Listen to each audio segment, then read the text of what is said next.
You've had recent contacts with the Taliban. You were in Doha. آپ کے حالیہ عرصے میں دوحہ میں طالبان کے ساتھ رابطے ہوئے ہیں. آپ نے انہیں نہ صرف مذاکرات میں بلکہ افغان حکومتی ٹیم کے ساتھ بات چیت میں کیسا پایا؟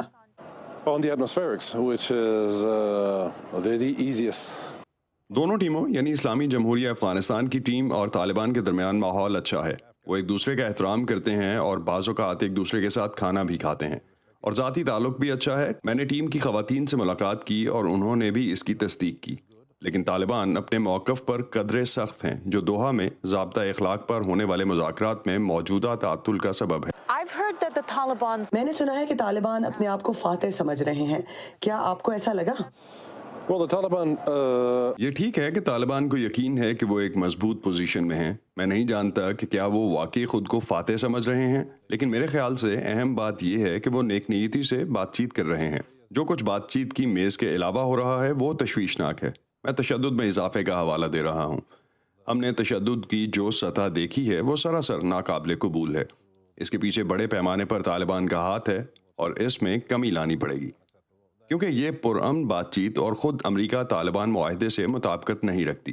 Lashkargah is a city. انہوں نے لشکر گاہ ایک شہر پر حملہ کیا اور ان پر شہروں پر حملہ کرنے کی پابندی ہے. تو کیا وہ معاہدے کی اس طرح کی خلاف ورزیاں کر سکتے ہیں اور ان کے لیے اس کے کوئی نتائج نہیں ہوں گے؟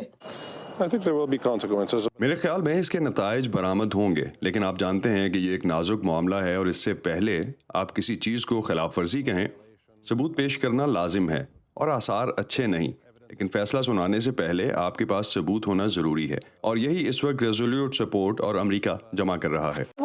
ملک میں عام طور پر سلامتی کی صورتحال کیسی ہے؟ کیا ایسا لگتا ہے کہ یہ بگڑ رہی ہے؟ I'd say that there is a. میں یہ کہوں گا کہ جرائم کی سطح بڑھ رہی ہے اور یہ اچھی علامت نہیں ہے، لیکن میں ایک بار پھر تشدد میں اضافے کی بات کروں گا. تشدد کی یہ سطح سراسر ناقابل قبول ہے. اسے نیچے لانا ہوگا.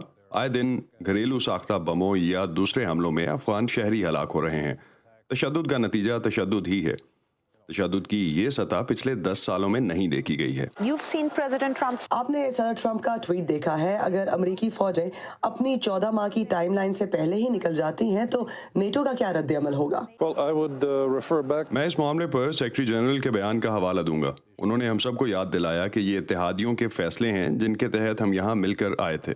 ہم امن عمل کی خاطر مل کر ایڈجسٹ کر رہے ہیں اور ہم باہر بھی مل کر ہی نکلیں گے. Whenever the fighting gets fierce. دیکھا ہے کہ جب بھی شدید لڑائی ہوتی ہے تو افغان افواج کو امریکیوں کی فضائی مدد کی ضرورت ہوتی ہے. اگر بین الاقوامی قوتیں کسی سیاسی معاہدے کے بغیر ملک سے نکل جائیں تو افغان فوج کا کیا ہوگا؟ The Afghan forces are doing an excellent job. Afghan افواج عمدہ کام کر رہی ہیں. وہ انتہائی پیشہ ورانہ فورس ہے. انہوں نے ماضی کی کارروائیوں میں ثابت کیا ہے کہ وہ اپنا کنٹرول قائم رکھ سکتے ہیں اور وہ زمین پر دوبارہ قبضہ بھی کر سکتے ہیں.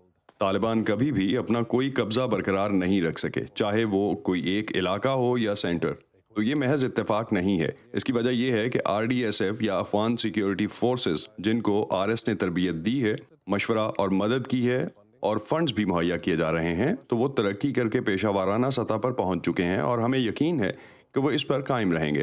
غیر معمولی حالات میں ان کی مدد کی جاتی ہے، لیکن افغانستان کے پاس خاص طور پر اچھی تربیت یافتہ اور پیشہ ورانہ فورسز ہیں. A couple of particularly well-trained and professional forces. One of these are the commandos, and the other is exactly the air forces.